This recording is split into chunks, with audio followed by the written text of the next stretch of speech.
سيد الأولين والآخرين سيدنا ونبينا محمد وعلى آله وصحبه أجمعين، وبعد. فابتداء أوجه شكري إلى الإخوة الشباب من تركيا العزيزة، تركيا المسلمة، على هذا اللقاء وعلى هذا الاهتمام بإخوانهم من أسرى فلسطين.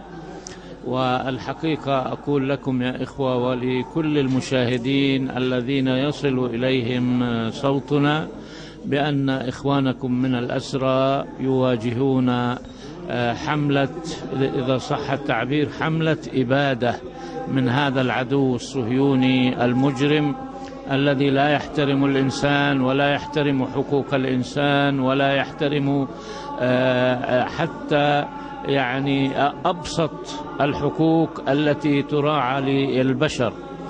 فإخوانكم يعانون كثيرا في سجون العدو الصهيوني من أنواع التعذيب وأنواع الشبح وأنواع القهر وأنواع الإذلال وأنواع التفتيش العاري، ما يسمى بالتفتيش العاري، وإقلاق نومهم وإقلاق طعامهم وشرابهم وراحتهم وزجهم أحيانا في الزنازين المنفردة لساعات طويلة وأوقات طويلة.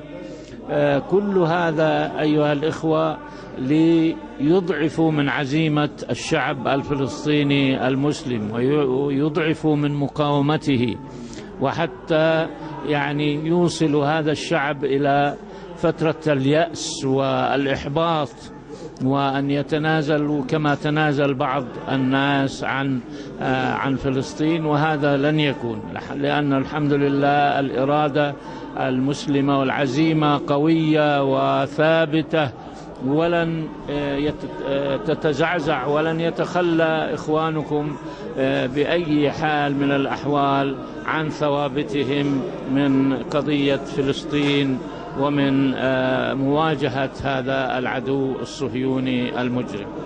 بسم الله والحمد لله والصلاة والسلام على رسول الله وآله وصحبه من والاه ومن تبعهم بإحسان إلى يوم الدين.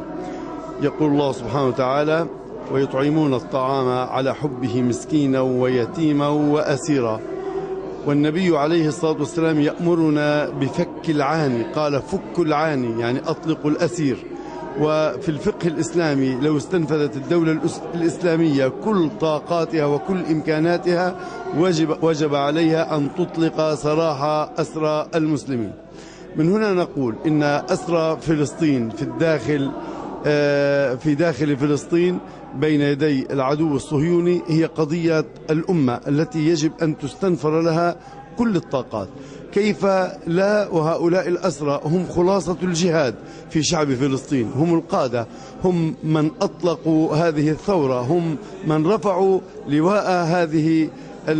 لواء الجهاد في هذه المقاومة ولواء الجهاد في هذه الأمة، هم من عملوا على مواجهة ومقارعة المشروع الصهيوني الأمريكي في هذه المنطقة. هؤلاء الأسرى الذين يقبعون الآن في السجون وليس لهم نصير إلا الله سبحانه وتعالى، تخلى عنهم الجميع، ليس لهم أحد إلا إخوانهم.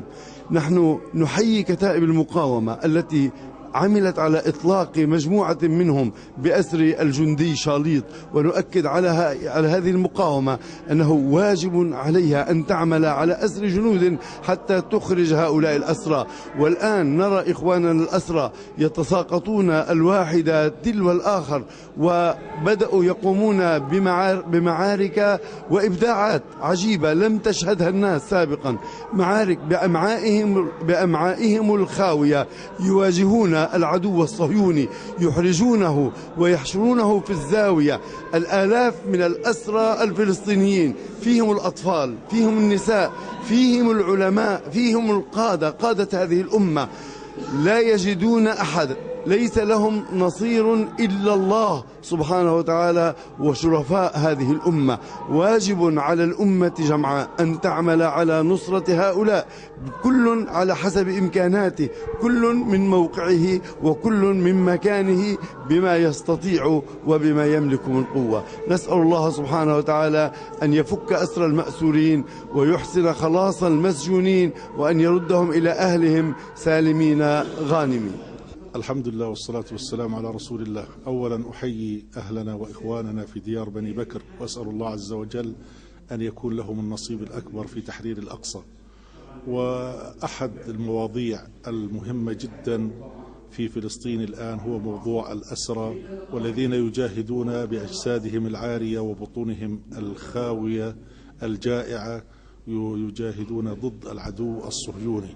فقد أثبتوا رجولة منقطعة النظير، وقد أثبتوا أنهم يواجهون أكبر سلاح في العالم، القوة الرابعة أو الثالثة في العالم، إلا أنهم ببطونهم الخاوية وأجسادهم العارية استطاعوا أن يقهروا العدو وأن يذلوه وأن يثبتوا للعالم أن فلسطين للمسلمين جميعا وليس للعدو الصهيوني الغاصب. أسأل الله عز وجل أن يكون لهؤلاء الشباب دور في تحرير المسجد الأقصى، وأن يرزقنا وإياهم صلاة في المسجد الأقصى ونحن أعزاء كرماء بعد أن نطهر المسجد الأقصى من رجس اليهود.